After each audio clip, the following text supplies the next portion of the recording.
Assalamualaikum warahmatullahi wabarakatuh. Alhamdulillah wassalatu wassalamu ala Rasulillah nabiyina Muhammadin wa ala alihi wa ashabihi wa man tabi'um bi ihsanin ila yaumiddin wa ba'd. Ikhwatal Islam rahimani Allah wa iyyakum, saudaraku seiman seakidah, pemirsa TV Roja dan pendengar radio Roja FM Lusmana di 100.1 dan Radio Roja AM di 756 AM yang semoga dirahmati Allah Subhanahu wa taala. Kita bersyukur dan memuji kepada Allah di kesempatan Sabtu pagi hari ini dapat berjumpa kembali untuk menyimak kajian yang dibimbing langsung oleh guru kita Ustadz Khalid Samhudi LC Hafidhullahu Ta'ala dari pembahasan Fiqhul Usrah.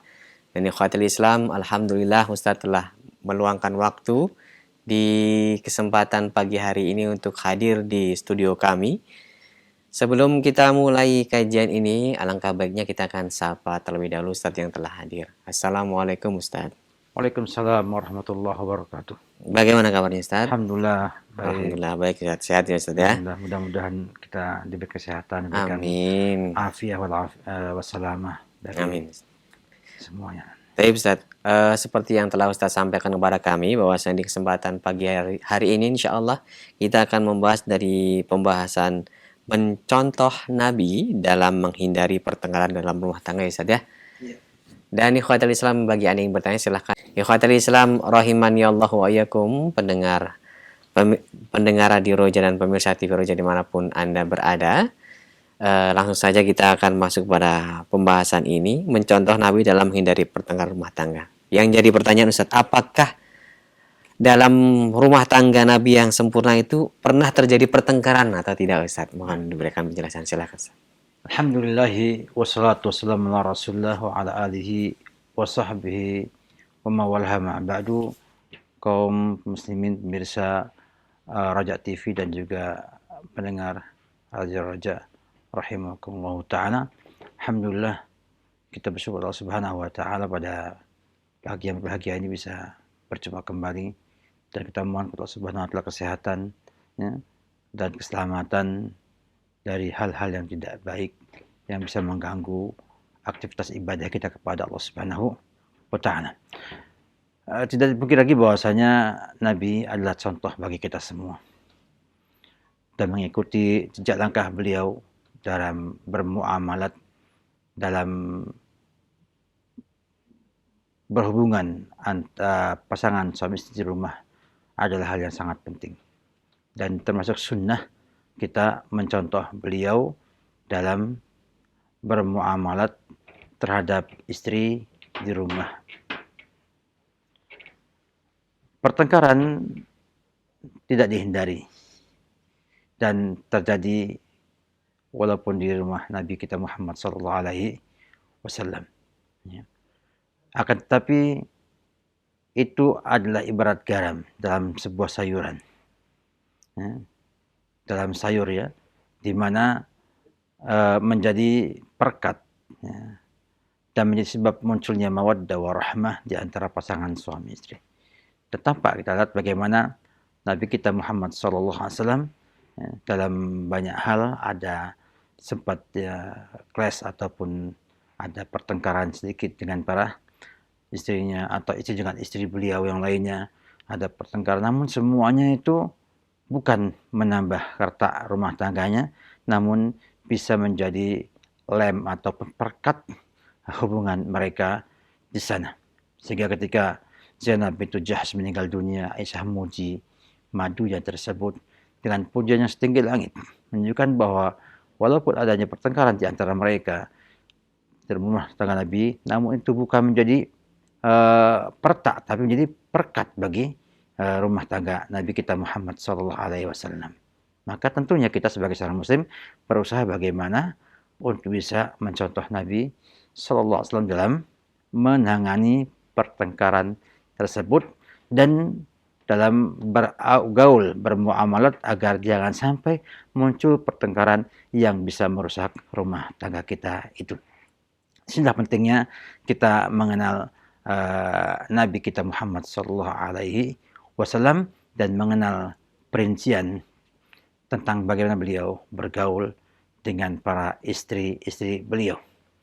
Dan mudah-mudahan ke depan kita coba untuk lebih merinci kembali bagaimana Nabi ya mengatasi permasalahan ekonomi di rumahnya, Nabi mengatasi adanya pertengkaran di rumahnya, agar menjadi contoh yang baik bagi kita dan menjadi sebuah pedoman kita dalam menghadapi permasalahan dalam rumah tangga kita semuanya.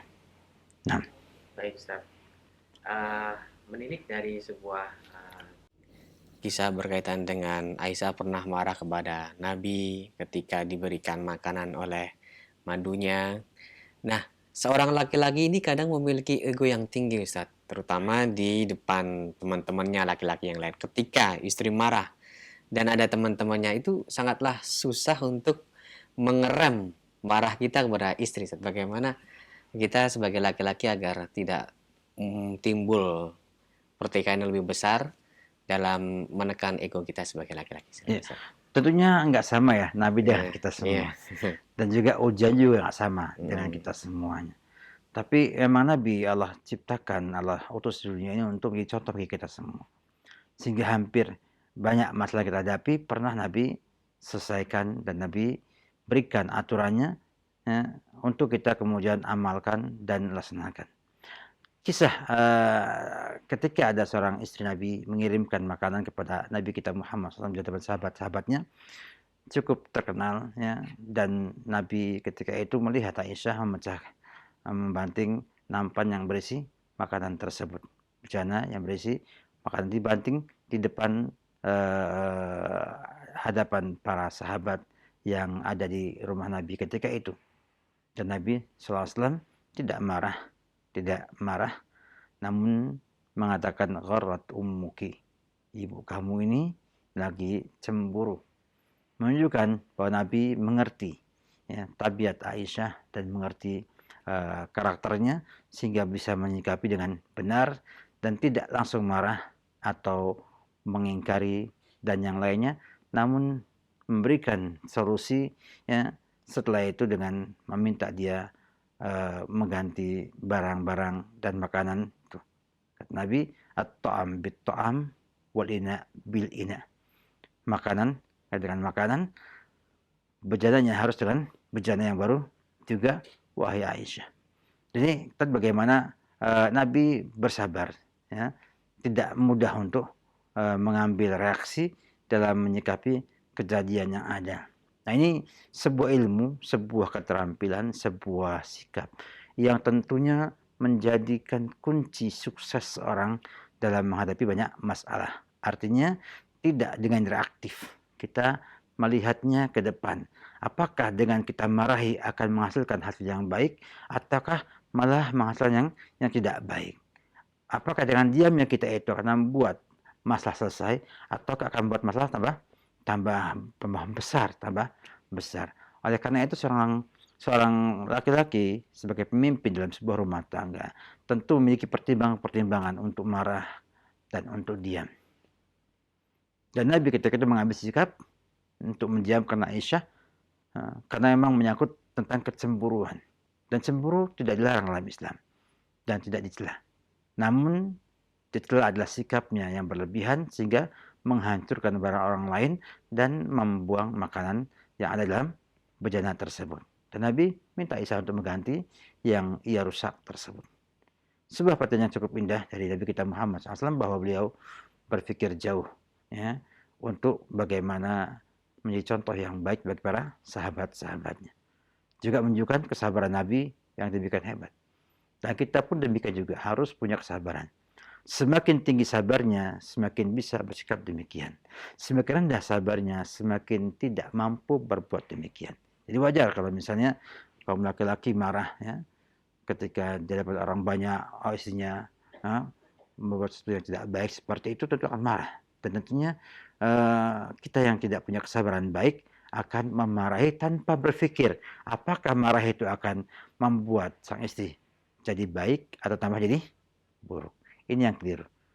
Maka kita harus berusaha bagaimana menyikapi dengan baik semua itu dan bisa kemudian mengambil pelajaran apakah nanti dengan dimarahi sang istri akan membuat tambah baik masalahnya ataukah akan membuat masalah lebih besar lagi. Nabi mengalah, tidak marah untuk mencapai kemenangan dalam hasil yang didapatkannya. Dan alhamdulillah tidak ada sama sekali masalah. Sahabat yang maklumi karena sudah disampaikan sama Nabi, gharat ummuki. Jadi Nabi mengatakan kepada para sahabat Nabi bahwa ibu kamu sedang cemburu. Dan orang cemburu itu gelap mata. Artinya tidak tahu di mana tempatnya dan bersama siapa suaminya. Maka juga ada petunjuk bahwa sahabat Nabi memahami itu semua dan diajarkan bahwa orang yang berpoligami itu harus siap menerima cemburu satu dari para istrinya di tempat-tempat yang kadang-kadang tidak diinginkan orang untuk ia menampakkan kecemburuannya tersebut. Jadi intinya bahwa kita mestinya mampu kalau kita punya kesabaran untuk itu. Makanya Nabi orang yang paling sabar dalam menghadapi gangguan istrinya, gangguan orang lain, gangguan umatnya, mampu untuk bersikap dengan sikap yang indah dan mulia seperti itu. Wallahu alam bissawab. Baik, Ustaz, barakallahu fik. Dan pertanyaan berikutnya, Ustaz, dalam rumah tangga itu yang menentukan menjadi pertikaian salah satunya adalah tuntutan dari istri kepada suami yang mungkin tidak bisa dipenuhi atau makar istri kepada suami. Nah, apakah Rasulullah SAW pernah mengalami hal demikian dan bagaimana cara Rasulullah untuk meredam dari tuntutan para istrinya atau makar dari istrinya? Silakan. Kalau kita katakan makar terlalu ekstrim ya. Nah, artinya ada bahasa wanita ingin dia mengerti. Nah, itu sikap yang mereka perbuat ya untuk agar suaminya mengerti kondisi yang diinginkan oleh dia. Kisah misalnya kisah antara Hafsah dengan Aisyah yang mencoba membuat sebuah cara agar Nabi ya, mengharamkan madu, ya, minum madu dengan mengatakan ini bau ini, kesini ini baunya ini, akhirnya Nabi mengharamkan. Tapi Allah tidak menghendaki Nabi mengharamkan yang halal sehingga Allah turunkan surat At-Tahrim dalam hal ini. Menunjukkan memang ada sikap seperti itu dan itu merupakan bentuk daripada keinginan istri agar mendapatkan sesuatu dari suaminya tersebut. Artinya dasarnya adalah karena pertama kecemburuan, yang kedua ingin dimengerti oleh sang suami. Oleh karena itu ada pepatah mengatakan laki-laki suami ingin dihormati, perempuan ingin dimengerti. Artinya sikap-sikap muncul bukan karena makar atau pengen berbuat jelek, tapi dalam rangka untuk suami bisa mengerti apa yang diinginkan dan dia merasa diperhatikan oleh sang suami tersebut. Jadi jangan kita kemudian menyikapi dengan sikap yang tidak baik dan tidak berhusnuzon dengan mereka. Nah, ini penting ya. Nabi SAW pun demikian. Ya, berhusnuzon kepada para istrinya dan berusaha untuk mengerti dan memberikan solusi yang terbaik sesuai dengan tuntutan dan keadaan tempat, waktu, dan juga kondisi yang ada. Jadi Nabi ya, ingin mengharamkan madu ya karena merasakan itu yang terbaik bagi dia. Tapi salah Nabi. Sehingga Allah menegur mereka ya tidak boleh mengharamkan yang Allah halalkan hanya untuk tabtaghi mardhata azwajik. Ya, hanya untuk mendapatkan ridhonya sang istri-istri tersebut. Ya. Jadi menunjukkan bahwa kita sebagai seorang muslim pun demikian. Jangan sampai melanggar syariat hanya untuk membuat sang istri merasa senang, merasa ridho dengan kita. Kita harus berusaha bagaimana kita tetap menjalankan syariat. Ya, istri ridho enggak ridho bukan hal yang penting kalau kita menjalankan syariat. Kita ajak mereka untuk mengamalkan syariat. Ini juga penting untuk kita mengerti. Ya. Nabi pun demikian berusaha untuk menjadi yang terbaik bagi keluarganya. Maka Nabi mengatakan dalam hadis yang lainnya, dikatakan khairukum li ahli wa ana khairukum li ahli. Artinya bahwa sebaik-baiknya kalian adalah orang yang paling baik dengan istrinya. dan aku orang yang paling baik dari kalian terhadap istriku. Artinya di sini ya eh, merupakan sebuah bentuk kalimat kepada kita semua, perintah untuk berbuat baik kepada keluarga, sebagian Nabi berbuat baik sama keluarga juga. Sama kayak sallu kama raaitumuni usolli atau khudu anni mana sekakum. Jadi kayaknya sebuah berita, khairukum li ahli. Yang terbaik adalah orang yang paling baik sama istrinya. Dan aku, kata Nabi, orang yang terbaik dari kalian dalam hubungan dengan sang istri. Saya akan mengatakan, wahai kaum muslimin, kalian itu harusnya ya, baik dengan istri sebagaimana aku baik dengan istri juga.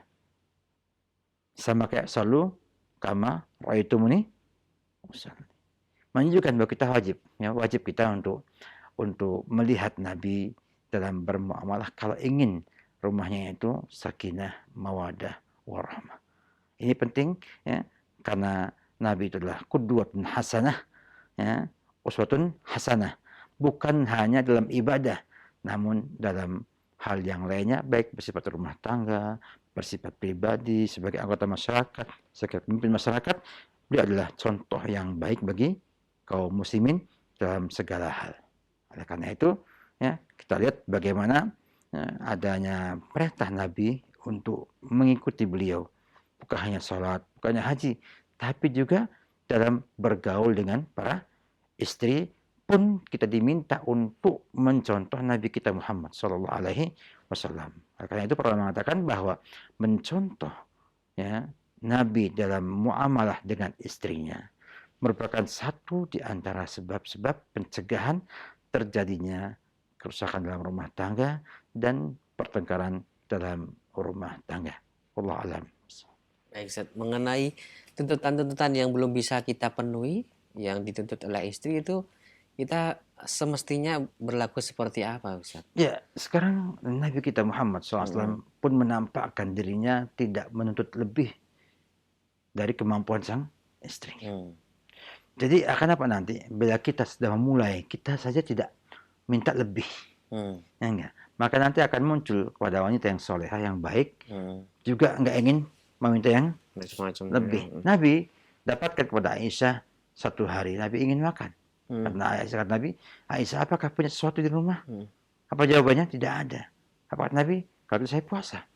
Artinya dia tidak marahi istri. Kamu nih gimana kerjaannya? Kamu kayak nggak ada lagi waktu untuk masak dan lain sebagainya. Enggak. Kemana uang saya? Kemana? Enggak. Nabi mengatakan kalau gitu saya puasa. Karena nggak ada makan. Nah sekarang kalau istri melihat suaminya itu qanaah, ya, kemudian nggak untuk macam-macam, saya yakin ya dia pun tidak akan minta yang lebih daripada yang ada. Itu suatu hal yang penting kita sampaikan, bahwa kita mulai dengan diri kita dulu. Kalau kita banyak nuntut, maka wajar dituntut. Nah, kemudian tentunya juga dipahamkan kepada sang istri bahwa saya adalah manusia yang tidak sempurna.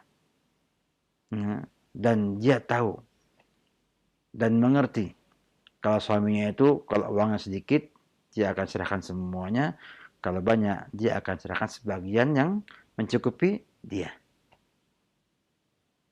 Sehingga betul-betul ada di sana dibangunkan sebuah opini sejak awal bahwa suami itu bila punya akan memberi. Kalau enggak punya, ya sudah.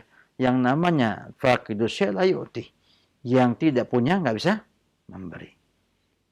Saya yakin dengan komunikasi yang baik, ya, dia berusaha untuk memberikan yang terbaik, insya Allah akan dipahami dan tidak ada manusia yang bisa memenuhi semua tuntutan orang lain. Gak mungkin mampu. Manusia terbatas. Ya. Dan yang kedua, juga punya kemampuan untuk bersabar atas keterbatasan tersebut.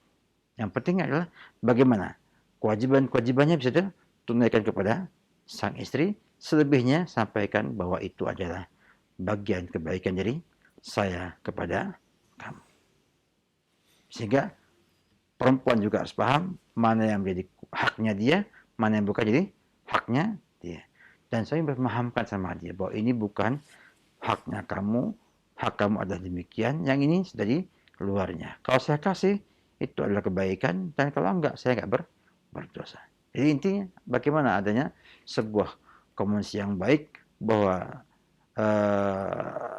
yang baik adalah yang semuanya mengerti, dan itu menjadi titik kesamaan yang harus dimengerti oleh masing-masing pihak. Jadi tuntutan itu, ya, kita jangan melihat kepada orang lain. Artinya orang lain mungkin bisa minta ini, ya, dan suami nggak bisa minta ini. Nah itu yang saya harap ada hadirin sekalian, bahwa kita bagaimana membangun sebuah opini yang baik pada pasangan kita, bahwa memang manusia punya keterbatasan, ketidaksempurnaan. Artinya kalau seorang laki-laki harus berbuat melebihi kemampuannya, maka akan timbulnya bermasalah. Bisa jadi, ya, banyaknya tuntutan itu akan membuat suami menjadi enggan, dan akan jadi yarot, ya, berpaling dari sang wanita karena banyaknya tuntutan tersebut. Maka semua bersabar, dan semua harus mengerti bahwa semuanya punya keterbatasan dalam menunaikan kewajiban yang dimiliki dan dibebankan kepada masing-masing pasangan. Wallahu a'lam bishawab. Iya, Ustaz, barakallahu fikum. Ustaz, dalam sebuah rumah tangga, suami istri, khususnya mereka yang sudah menjalani rumah tangga itu lama, misalnya lebih dari 10 tahun, tentu ada kebosanan, ada kejenuhan. Nah, bagaimana contoh dari Rasulullah SAW untuk memanage supaya rumah tangganya itu segar, selalu penuh dengan cinta? Karena laki-laki zaman sekarang ini kadang udah kerja, sudah merasa memenuhi kebutuhan untuk istrinya, ya udah gitu, nggak ada rayuan, nggak ada hiburan untuk istrinya, supaya istrinya itu tetap bergelora gitu, Iya, Cina semua. ya emang Ya, kita nggak bisa mungkiri ya iya. bahwa itu ada pada diri kita masing-masing. Mm-mm. Ya. Namanya kalau dalam bahasa adalah kenyamanan atau merasa nyaman dengan yang ada. Mm. Sehingga tidak ada upaya untuk memperbaiki. Betul. Padahal yang namanya manusia itu sebuah nikmat. Bila ia monoton, jadi nggak nikmat. Mm. Semakin tidak bervariasi, semakin apa? Melelahkan.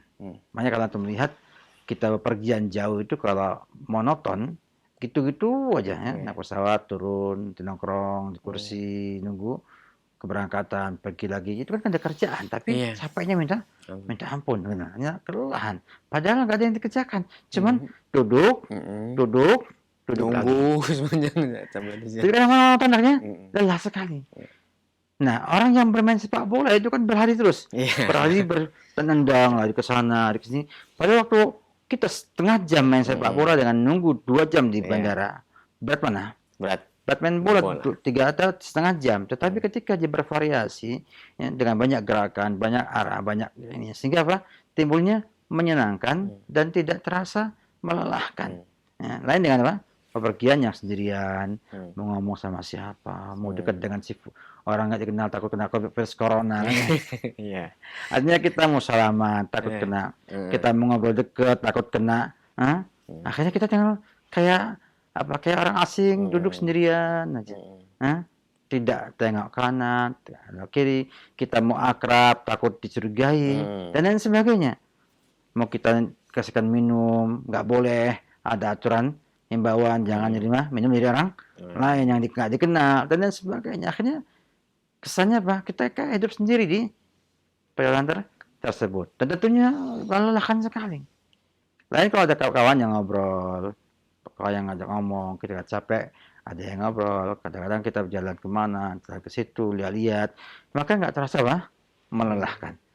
Nah, demikian juga rumah tangga 10 tahun tanpa ada variasi, tanpa ada sikap yang bervariasi, tentunya akan melelahkan rumah tangga tersebut. Makanya ada namanya saatan.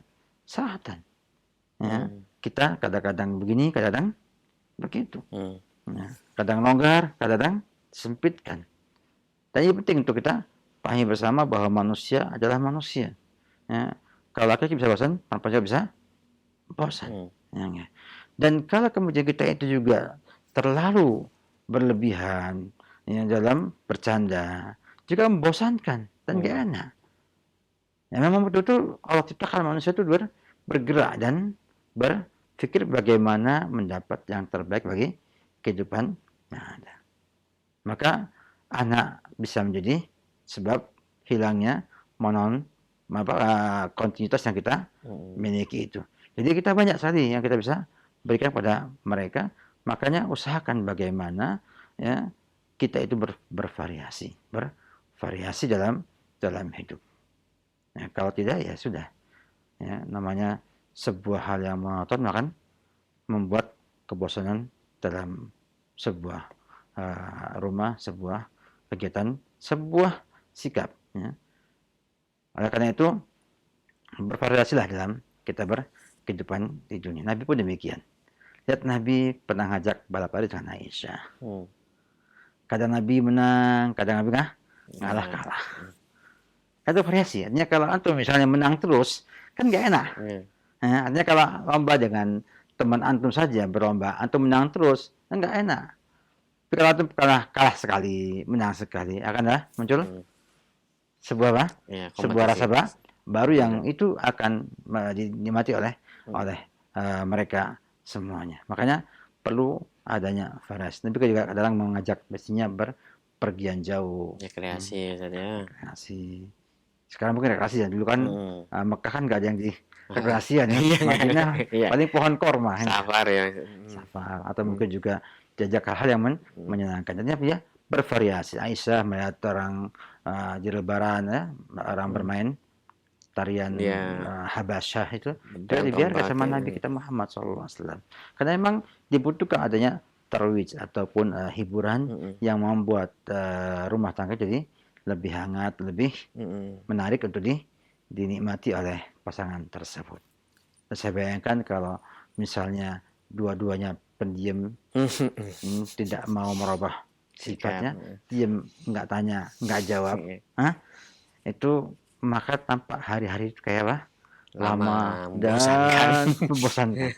Jadi kalau kita itu ada cerita didengarkan, nanti ditimpali, kadang-kadang sengaja buat masalah supaya ada bumbu-bumbu yang bisa membuat kita akhirnya merasa indah di dalam rumah tangga tersebut. Makanya kita bagaimana Nabi bersama para istrinya, insya Allah kita akan bahas pada acara berikutnya setelah kita menyampaikan tentang perkara ini, tentang bagaimana Nabi dalam bersikap bersama para istri. Dan kita masih ada beberapa poin tentang mengatasi pertengkaran ini, sehingga mudah-mudahan bisa kita selesaikan dan kita akan masuk pada bagaimana Nabi bermuamalah dengan para istrinya di rumah-rumah Nabi kita Muhammad SAW. Kita perlu melihat mereka supaya kita punya pedoman dalam menyikapi hal-hal yang ada di dalam mata kita. Wallahu a'lam bishawab. Barakallahu fikum, jazakallahu khairan Ustaz. Terima kasih atas bimbingan dan nasihat yang bermanfaat yang telah disampaikan kepada kami di kesempatan pagi hari ini. Kini saatnya kami berikan waktu untuk Anda yang ingin bertanya langsung via telepon. Kami tunggu pertanyaan Anda yang berkesesuaian dengan pembahasan ini. Nah, baik, kami akan angkat untuk telepon yang pertama, silakan. Assalamualaikum. Waalaikumsalam warahmatullahi. Dengan siapa? Di mana ini? Dengan hamba Allah di Kalimantan Barat. Silahkan pertanyaannya. Begini Ustaz, saya adalah anak yang ada di luar nikah. Kemudian ketika saya sudah dewasa dan mau menikah, ayah biologi saya menyerahkan perwalian nikah saya kepada penghulu di kampung saya. Jadi yang menikahkan saya adalah penghulu di kampung saya. Lalu lafaz ijab kabul yang diucapkan suami saya pada saat itu adalah, saya terima nikah Fulana, nama saya, dan binti Fulan, nama ayah biologi saya. Pertanyaan saya, apakah pernikahan saya sah atau tidak sah? Sedangkan sekarang sudah 7 tahun berlalu, saya sedang hamil anak ketiga. Baik. Mohon nasihatnya Ustaz. Terima kasih. Syukran. Jazakallahu khairan. Assalamualaikum. Waalaikumsalam. Alhamdulillah untuk akad pernikahannya sah, insyaallah. Walaupun ada di sana binnya maka bapak biologis. Karena orang tahu yang menikah ada wali hakim, ya. Dan tidak mungkin di Indonesia itu ada surat nikah tanpa nama bapak Iya benar. di sana. Heeh. Jadi insya Allah tidak masalah ya pernikahan saudari. Mudah-mudahan Allah berkahi pernikahan saudari dan juga anak-anak saudari bisa menjadi anak yang soleh dan solehat. Ya. Hanya pesan saya jangan sampai terulang 2 kali.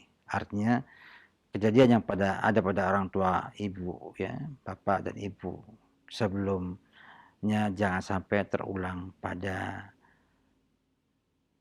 ibu juga pada anak-anak ibu sampai seterusnya. Karena di antara pengaruh efek buruknya perzinahan adalah tadi ya, adanya anak yang lahir ya, di luar pernikahan. Nah, ini cukup menekan perasaan batinnya sang anak dan juga membuat banyak masalah. Oleh karena itu, ya, ambil sebagai pelajaran dan jadikan sebagai pesan pada anak-anak kita semuanya, hindari perzinahan. Jangan dekati semua yang mengarah pada perzinahan. Sebagaimana Allah katakan wala taqrabuz zina innaha fahisyatun wa sa'at sabila. Ya. Jangan dekati perzinahan, jangan dekati. Ya. Kalau sudah mendekat mudah tergoda dan terjadi. Oleh karena itu untuk ibu yakinlah insyaallah taala bahwa anak yang lahir dari orang tuanya atau lahir di dunia ini semuanya alal fitrah. Semuanya alal fitrah. Baik itu dari luar nikah ataupun dari pernikahan. Semuanya alal fitrah. Karena sang bayi tidak pernah membawa dosa orang tuanya. Dan semuanya sama, punya kans untuk jadi orang baik atau jadi orang jelek. Nah, sehingga kita harus menyikapi dengan baik. Ya, dan kita berharap para pemirsa, para pendengar, dan juga kaum muslimin semuanya untuk bisa menyikapi dengan baik anak-anak yang memang Allah takdirkan ya, lahir dari bukan pernikahan yang sah dalam Islam. Mereka sama dengan yang lainnya, sama juga punya kans jadi orang yang soleh dan juga bisa jadi tidak soleh. Opini masyarakat bahwa orang yang demikian tidak mungkin jadi soleh atau mungkin akan sama dengan orang tuanya nanti di kehidupannya adalah pemikiran yang salah, keyakinan yang salah. Maka nasihat sebagai ibu adalah bina anak ibu baik-baik. Jangan sampai terjadi yang sudah lalu. Dan cara yang paling baik adalah ajarkan agama yang benar. Ajari akidah yang lurus, ibadah yang benar, dan akhlak yang mulia. Dan insya Allah Subhanahu wa ta'ala akan memberi kepada kita taufiknya ya, untuk bisa menjadi orang-orang yang baik dengan izin Allah Subhanahu wa ta'ala. Allah a'lam bishawab. Jazakallahu khairan Ustaz. Terima kasih atas jawabannya. Berikut kami akan bacakan dari pesan singkat. Assalamualaikum Ustadz, saya Nisa dari Bukit Tinggi. Begini Ustadz, saya itu mempunyai suami yang super cuek dan pendiam. Terkadang saya sedang bercerita, beliau asik main HP. Bahkan di saat saya bertanya, cuman dijawab geleng-geleng sama mengangguk-angguk saja. Di situ terkadang saya emosi dan kesal Ustadz. Dan saya merasa sebagai istri tidak dihargai sama sekali. Lalu bagaimana nasihatnya untuk keharmonisan rumah tangga? Kita tidak pungkiri bahwa orang yang sedang masyghul, sedang sibuk, ya itu memang banyak lalainya. Jadi kadang-kadang saya harus memahami kondisi suaminya. Kalau suami kondisi sedang sibuk, artinya sedang dengan sebuah urusan yang penting, lagi memikirkan sebuah pikiran yang memang untuk umat atau untuk kepentingan keluarganya atau kepentingan usahanya, maka sang istri harus bisa memaklumi dan jangan berbuat sesuatu yang membuat sang istri malah kesal sendiri. Gitu. Artinya kita harus begini, jangan kita egois, masing-masing pengen mengikuti yang mau jadi pasangan kita. Nah, kalau misalnya suami sedang sibuk, ya, banyak urusannya. Sang istri bagaimana berusaha untuk ikut meringankan beban sang suami. Ya, mungkin ajak bicara, mungkin ada apa, ya, bisa saya bantu apa. Ya, kalau mungkin bantunya harus dengan menyiapkan teh, ya nyiapkan teh, buat kopi, ya. Sehingga sang suami merasa ada dukungan dari sang istri. Bekerja sang suami juga demikian juga, harusnya memahami juga kondisi sang istri.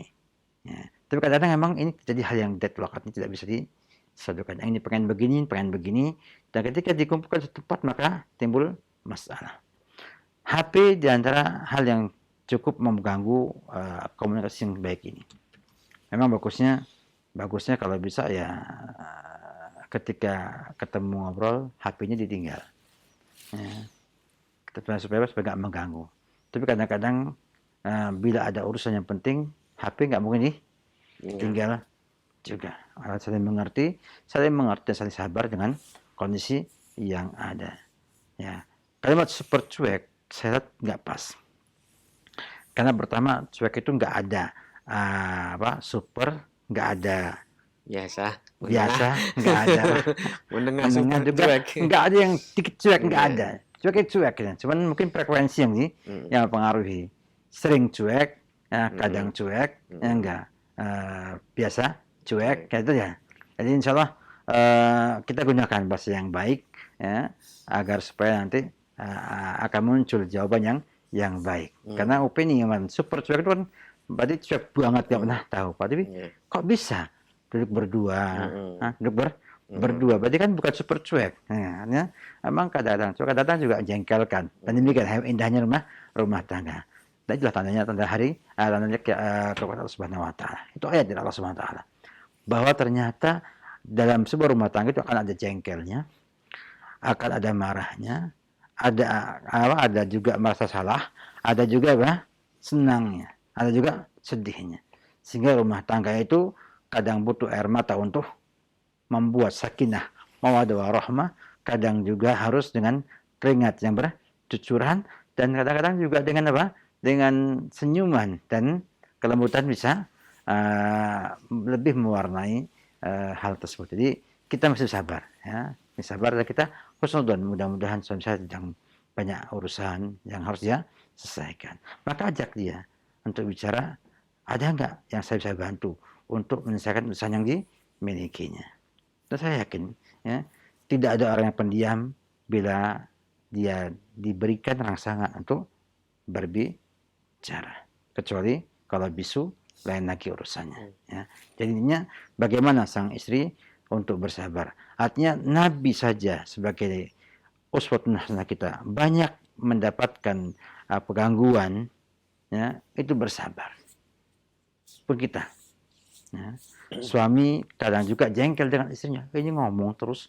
Nah, pada butuh butuh istrinya tidak ngomong. Kadang-kadang saya juga jengkel juga, ini pendiam banget, tidak mau ngomong. Padahal dia memang butuh untuk diam dan tidak butuh untuk bicara. Jadinya bagaimana kita sebagai seorang muslim dan muslimah dalam sebuah rumah tangga untuk mengerti pasangannya. Kita akan bahas insya Allah pada percobaan ke depan apa yang kita harus kerjakan untuk menyelesaikan masalah rumah tangga dengan kita mengenal pasangan yang kita hidup bersamanya. Allah alam bissawab. Barakallahu fikum, Ustaz. Jazakallahu khairan. Selanjutnya kami berikan kesempatan kembali bagi Anda yang ingin bertanya langsung menggunakan waktu di kesempatan pagi hari ini bertanya kepada Ustadz. Kami tunggu di layanan telepon. Halo. Assalamualaikum warahmatullahi wabarakatuh. Waalaikumsalam warahmatullahi wabarakatuh. Dengan siapa? Di mana Ibu? Hamba Allah di Magelang. Silakan. Saya seorang janda Ustaz. Ini qadarullah. Alhamdulillah ini ada utusan datang ke sini nanyakan kalau mau berumah tangga sama saya. Saya itu masih ragu-ragu Ustaz. Terus tapi ibu saya menyetujui karena kan saya nggak tahu kepribadiannya gimana, sholat atau tidak gitu. Ibu saya sudah menyetujui. Terus tapi saya punya syarat kalau dia itu mau sholat, mau cara rumah tangga secara Islam gitu. Apakah cara ini saya sudah benar gitu Ustaz? karena kebanyakan di sini itu masih. Halo, terputus nampaknya. Garis Ya, besarnya udah dipahami ya Ustaz ya? bisa. Ya, silakan Ustaz. Jadi saya pahami dulu sebentar ya, bahwa ada seorang laki-laki yang ingin melamar menikahi saudari sebagai seorang janda. Dan ibu sepakat setuju, tapi Anda ragu. Dan Anda ingin mengajukan syarat bahwa kalau mau nikah dengan saya harus menjalankan syariat Islam. Dari sholat, bahkan kalau bisa berumah tangga dengan cara yang Islam. Syarat yang bagus dan istimewa, tidak ada masalah, disyaratkan sama dia. Tentunya kalau dia mau baik, jangan terima syarat tersebut.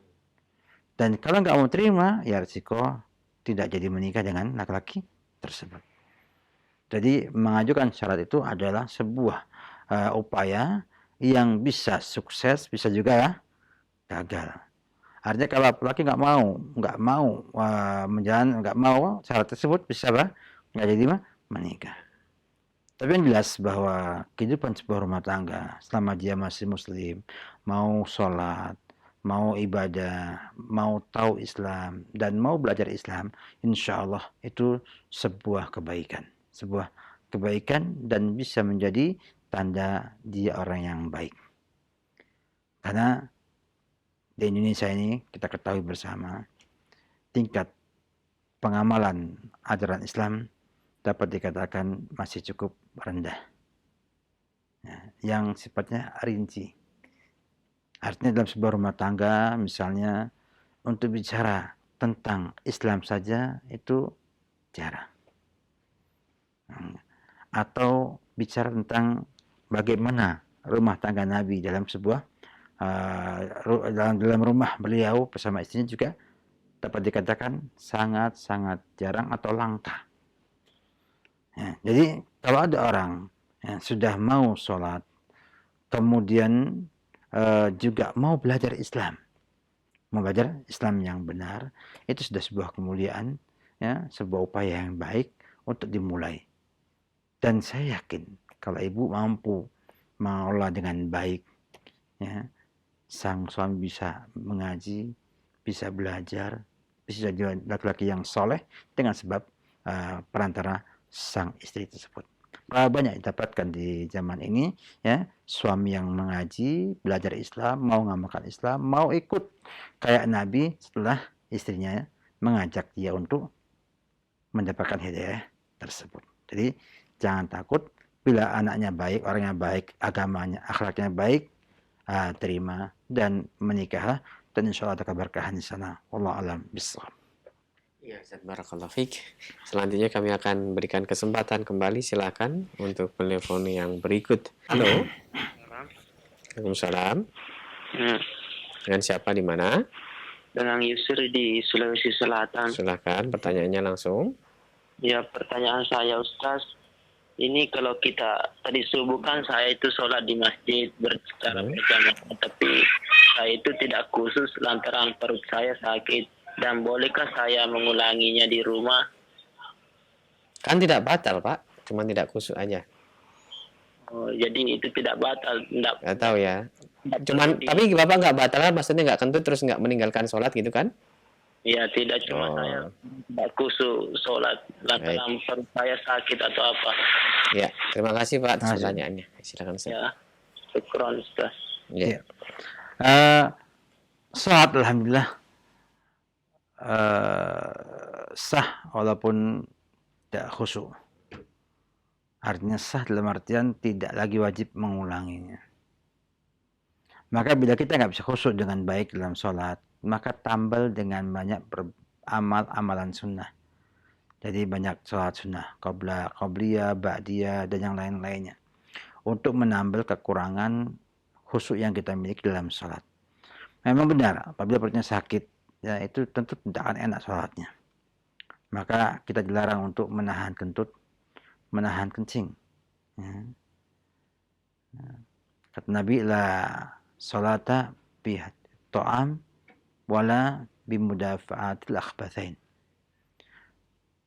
Sholat itu nggak bisa, jangan sholat dulu sampai ketika makanan dihidangkan dan ketika menahan kencing, menahan buang angin ataupun buang air. Ini menunjukkan bahwa kekhusyukan memang harus dijaga oleh kita semua. Ya. Tetapi bukan berarti bahwa orang yang tidak khusyuk wajib mengulang sholatnya. Bayangkan kalau ngulang semua, kita ini gak bisa menjamin khusyuk semuanya. Bahkan kadang khusyuk di rakaat pertama, kedua sudah mulai mikir yang lainnya. Ya. Kadang-kadang di rakaat kedua masih khusyuk, rakaat ketiga longgar, artinya apa? Kecolongan khusyukan tersebut. Makanya tidak usah diulangi. Karena sholatnya sah, hanya perbanyak sholat sunnah, mudah-mudahan bisa menempel kekurangan pada salah satu wajib yang kita miliki tersebut. Wallahu a'lam bishawab.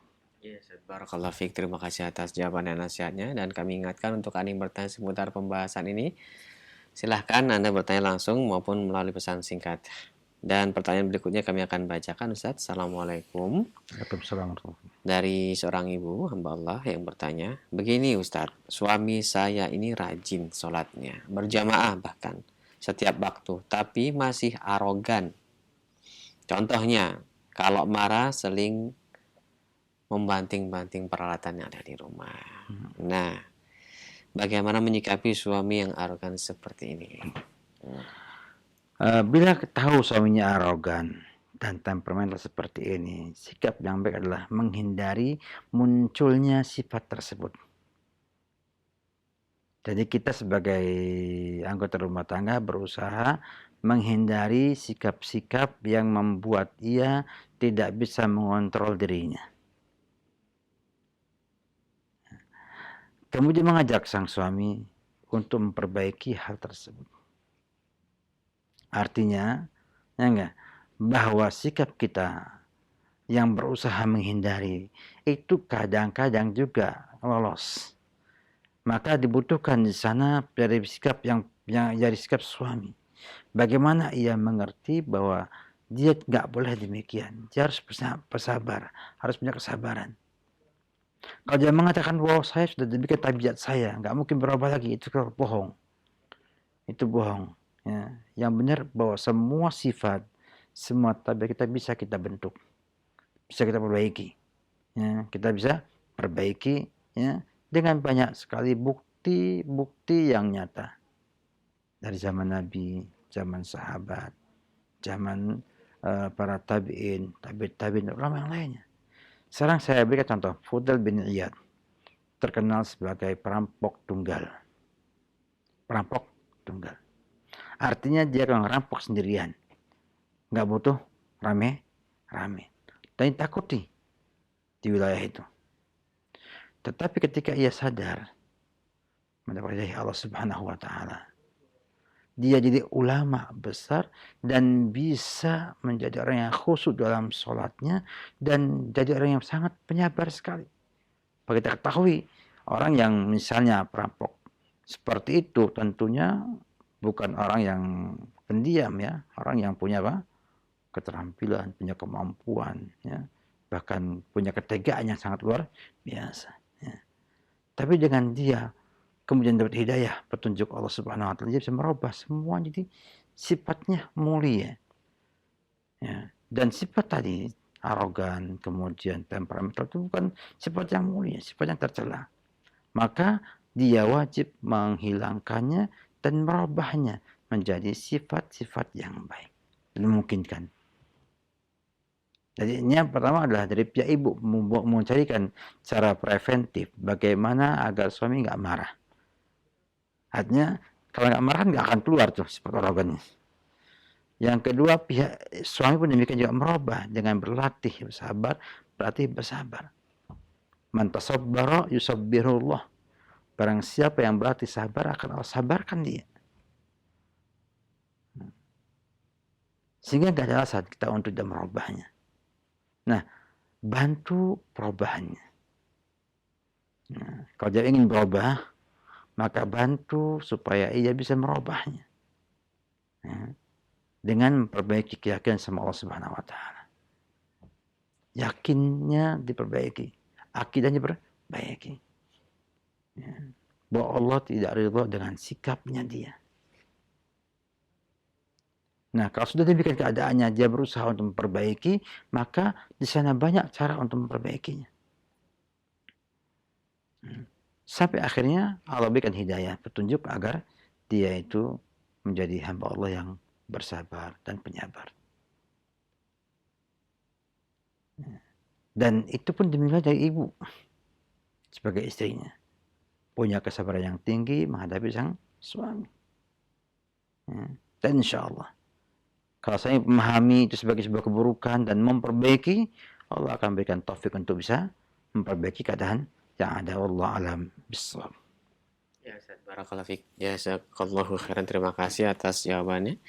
Berikut kami akan bacakan pesan singkat yang telah masuk. Assalamualaikum Ustaz. Waalaikumsalam. Dari hamba Allah yang bertanya, Ustaz, bagaimana kiat-kiat kita untuk bisa lembut terhadap pasangan hidup kita, Ustaz? Silakan. Lembutnya sikap kita itu berasal dari lembutnya hati kita. Ya, ya. Dan kelembutan hati pun sangat dipengaruhi oleh perbaikan jiwa kita. Artinya kalau kita ingin lembut dengan pasangan kita, maka kita wajib memperbaiki hati kita dulu. Ya. Karena hati yang baik, hati yang lembut akan menghasilkan sikap-sikap yang mulia. Dan kelembutan adalah sifat mulia. Rifqu adalah sifat mulia. Yang kata Nabi, Inna allaha rafiqun yuhibbu rifqa fi kulli syai. Allah itu yang maha lemah lembut dan mencintai semua kelemah lembutan dalam semua hal. Nah, seorang yang punya iman, punya akidah baik, ya, maka dia akan memberikan perhatian kepada perbaikan hatinya. Untuk apa? Untuk nantinya dengan hati yang baik, hati yang sehat, hati yang lembut, itu akan muncul sikap-sikap yang indah, yang lembut, dan yang lainnya. Nabi kita adalah orang yang paling baik hatinya. Maka dia adalah orang yang paling baik dalam bersikap dengan istrinya. Lemah lembutnya, ya, kemudian ketegasannya, itu sangat-sangat menakjubkan. Dan tidaklah heran karena adalah orang yang menakjubkan. Kesempurnaan melahirkan kesempurnaan. Sallallahu alaihi wasallam. Karena itu, yang pertama ini saya sampaikan, Anda memperbaiki hati Anda agar muncul sikap yang baik. Yang kedua, Anda ingat bahwa dengan lemah lembut akan mendapatkan hasil yang tidak didapatkan dengan selainnya. Sehingga harus menyadari keutamaan sifat rifqu atau lemah lembut tersebut.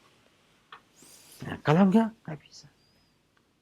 Kemudian membaca sirah nabawiyah, ya, bagaimana Nabi berlemah lembut dengan istrinya, ya, agar supaya kita punya contoh yang real. Jangan dikira kita itu lembut padahal lemah. Dan dua ini beda, antara lemah dengan apa? Lembut. Maka dipakai lemah lembut artinya dia mencakup sikap mengalah dan juga apa? Bersikap lembut kepada orang lain. Jadi ini perlu kita sadari. Dan jangan lupa berdoa kepada Allah Subhanahu wa Ta'ala agar diberikan kelembutan dalam sikap, ya, dalam tingkah laku yang kita miliki. Wallahu a'lam bishawab. Ya, baik, Ustaz, barakallahu fiik. Terima kasih atas jawaban dan nasihat yang bermanfaat. Berikutnya kami akan berikan kesempatan bagi Anda yang bertanya via telepon kembali. Halo, assalamualaikum. Waalaikumsalam warahmatullahi wabarakatuh. Dengan Bapak siapa? Halo, assalamualaikum. Waalaikumsalam warahmatullahi wabarakatuh. Dari hamba Allah, Pak. Silakan. Kita nanya, kalau kita nggak sempat salat tahajud malam hari,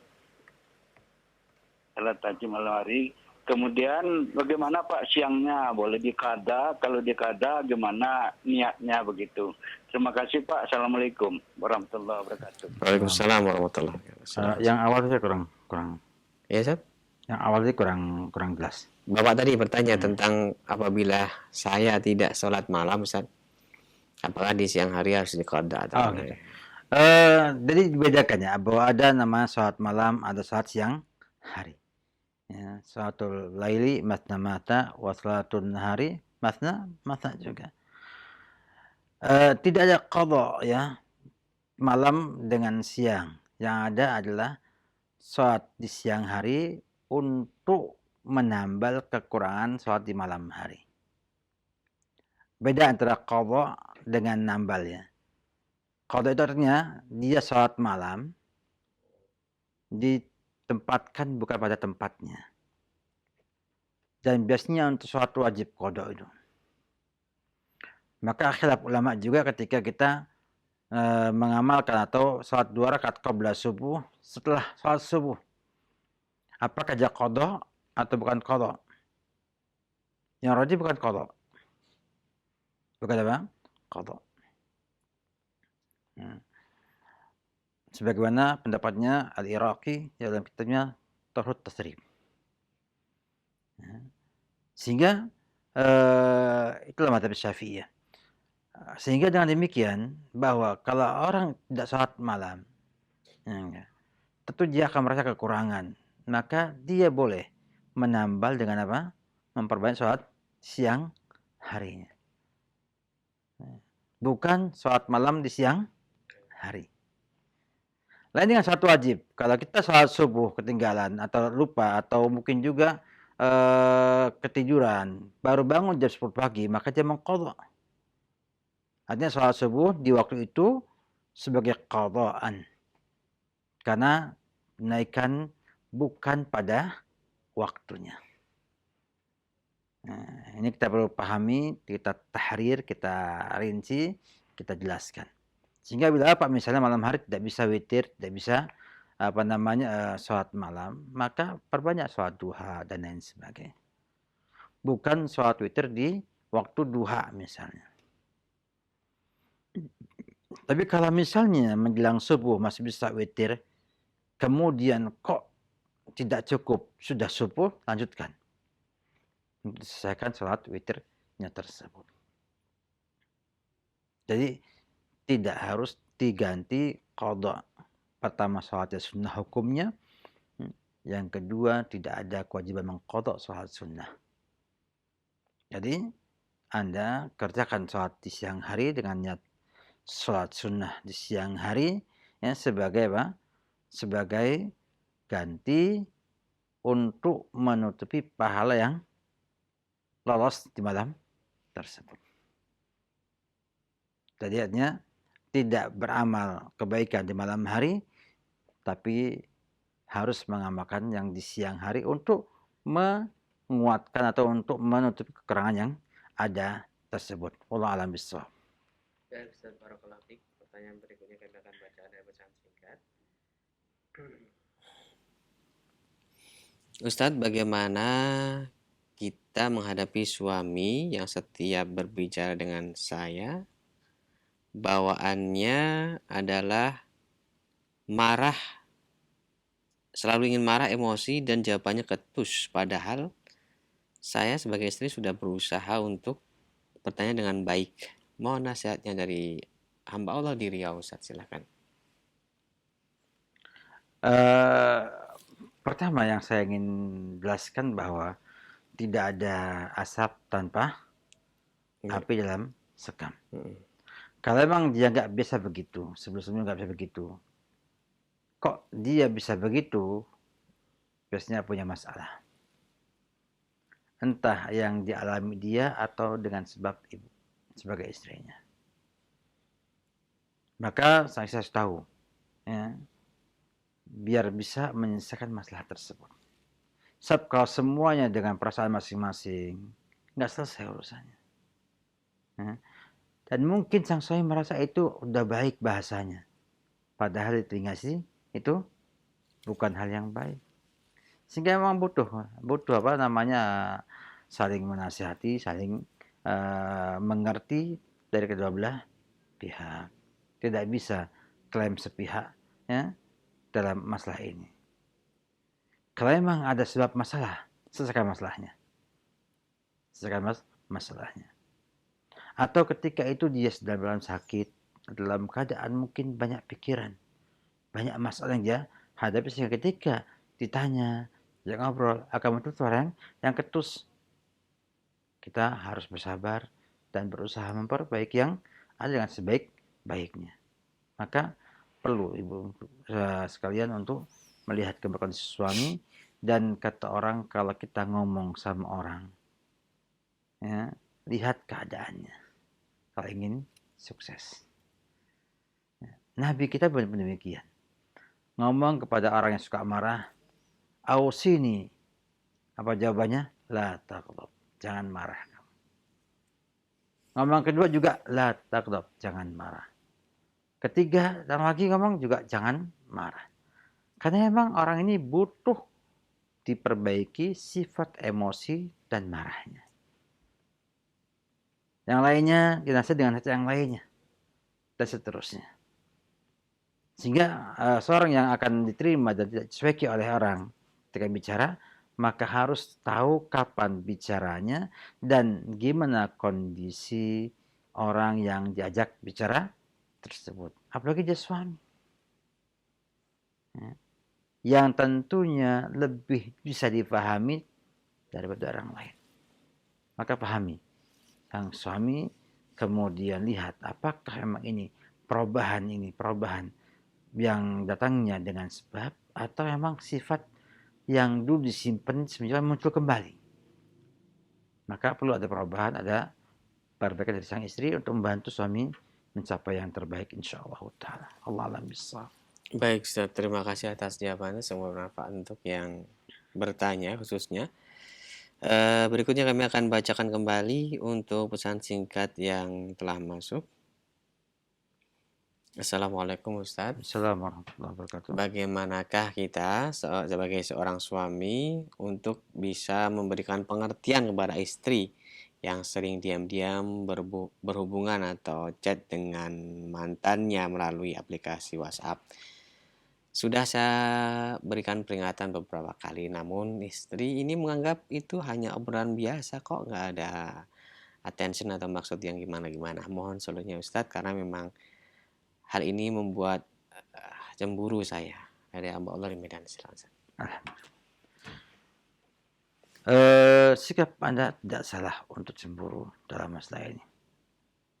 Karena kerusakan yang muncul dari pihak ketiga seperti ini sangat bahaya sekali. Sekarang chatting, besok ketemu, lusa tidak tahu apa yang dikerjakannya lagi. Apalagi kadang-kadang ya, yang punya orang itu lebih baik ketimbang punya sendiri.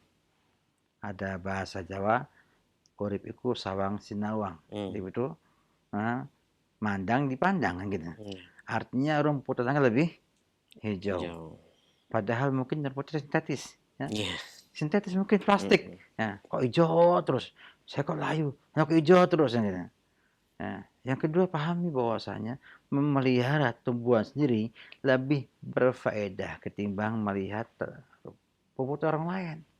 Artinya, kalau kita bisa qanaah, bisa ridho dengan yang Allah takdirkan yang kita miliki, akan baik. Nah, sang istri diajari ya untuk mengerti bahwa itu perkara yang membuka pintu fitnah. Jika agak serius, bukan jangan hubungan dengan pasangan, katanya kamu cemburu aja. Jadi dia kepengen, tapi kalau antum melihat pada syariat ini membuka pintu fitnah bagi kamu. Dan saya tidak ingin terjadi hal yang tidak baik pada kamu. Tidak ada bahasa-bahasa yang tegas yang nanti menampakkan bahwa itu adalah perkara yang tidak baik bagi dia. Ya.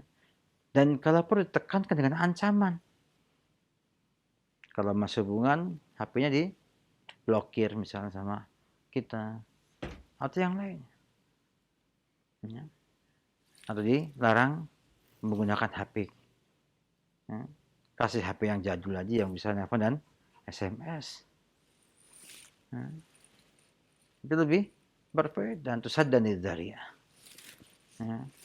Karena berbahaya zaman sekarang ini. Karena banyak sekali iblis dan syaitan yang ingin menggoda kita agar melepas istri dan menceraikannya, agar istri berselingkuh dengan orang lain.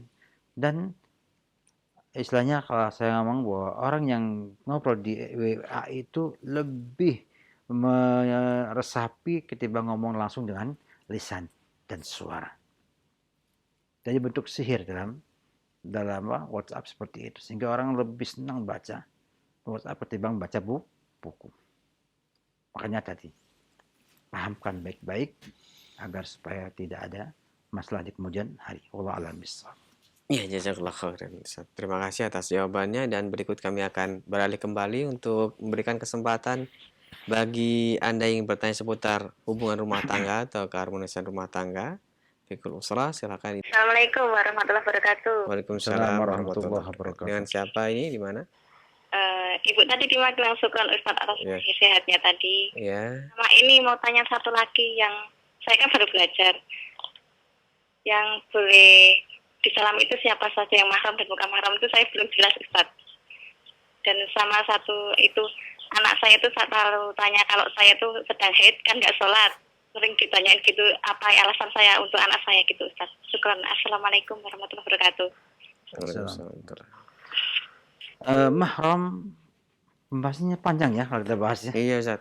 Ada mahram dengan sebagai kerabatan, ada mahram dengan apa? Dengan sebab pernikahan, ada mahram dengan persesuaian. Iya. Ya, di antara mahram dengan nasab adalah usul dan furu. Artinya bapak, ibu ke atas, anak, cucu ke bawah. Demikian juga semua yang sekandung, sebapak, seibu. Nah, itu semua adalah mahram. Ya. Paman, bibi dari dua belah pihak juga mahram. Namun bila sepupu bukan mahram. Sepupu bukan mahram.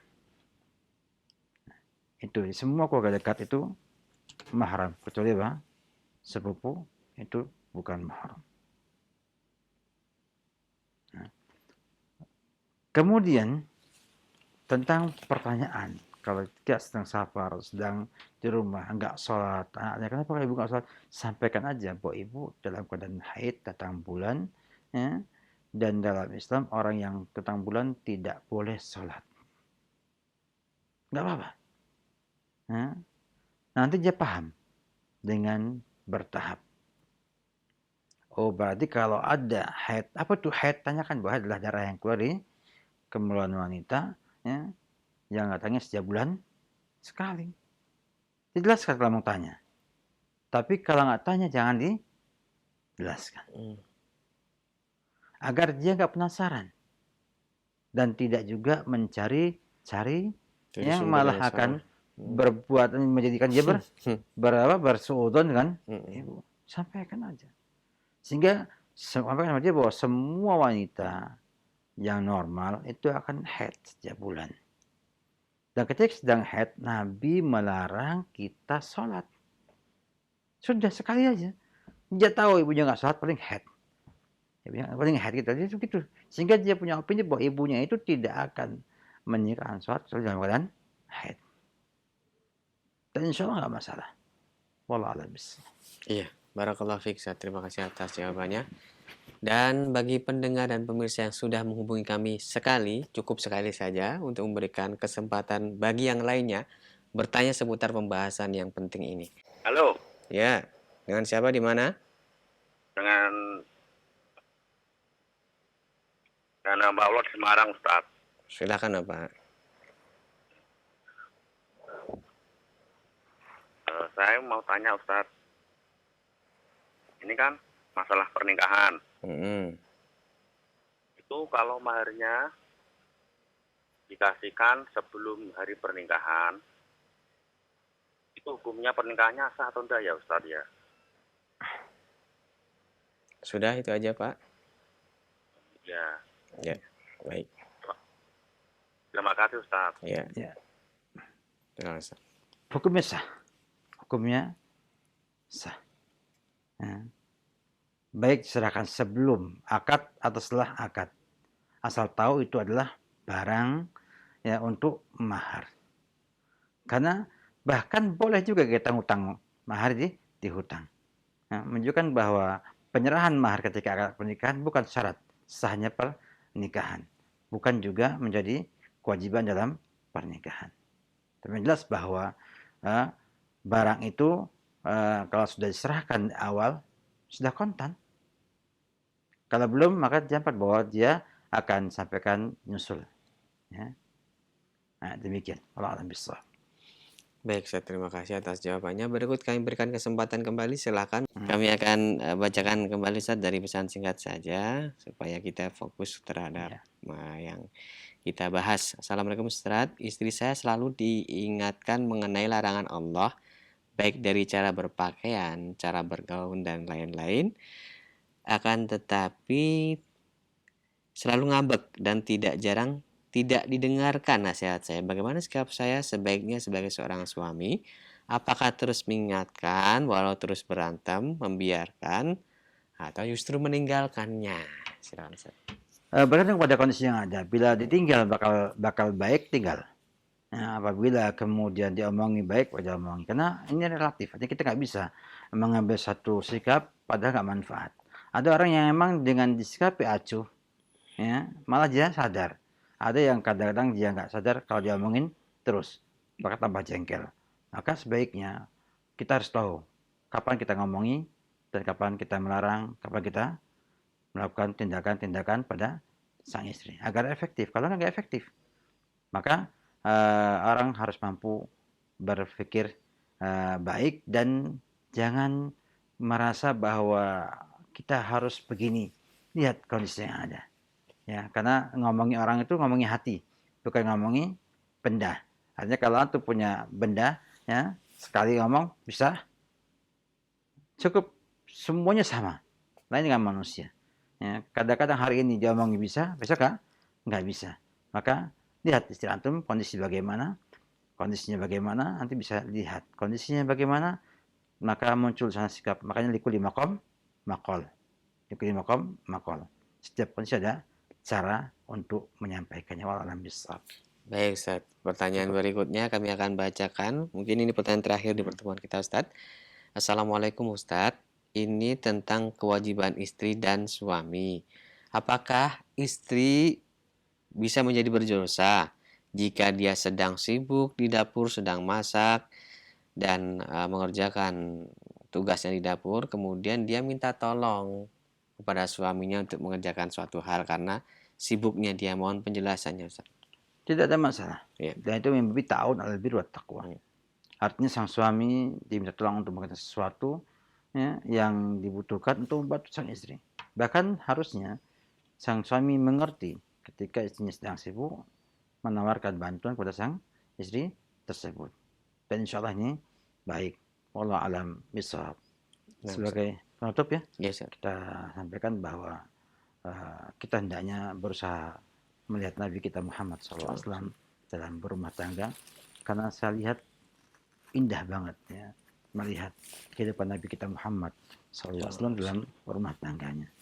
Jadi mudah-mudahan kita bisa bedah berapa sikap dan cara Nabi dalam menyikapi keadaan di rumah tangganya agar kita lebih mengerti, lebih jelas dalam mengambil keputusan dalam keputusan di rumah tangga kita. Mungkin demikian pada perjumpaan kita ini. Kita ucapkan syukur kepada para kru Roja dengan semua penanggung jawabnya. Semoga Allah memberikan keberkahan dalam hidupnya, dalam hartanya, dalam amalannya dan waktunya. Dan juga ucapan syukur pada para hadirin sekalian yang ikut berpartisipasi atau yang pasif dan yang menyebarkannya. Semoga Allah memberkahi antum semua dan menjadikannya sebagai amal saleh bagi antum semuanya. Wallahu a'lam bishawab. Sallallahu Muhammad wa ala alihi wa sahbihi wasallam.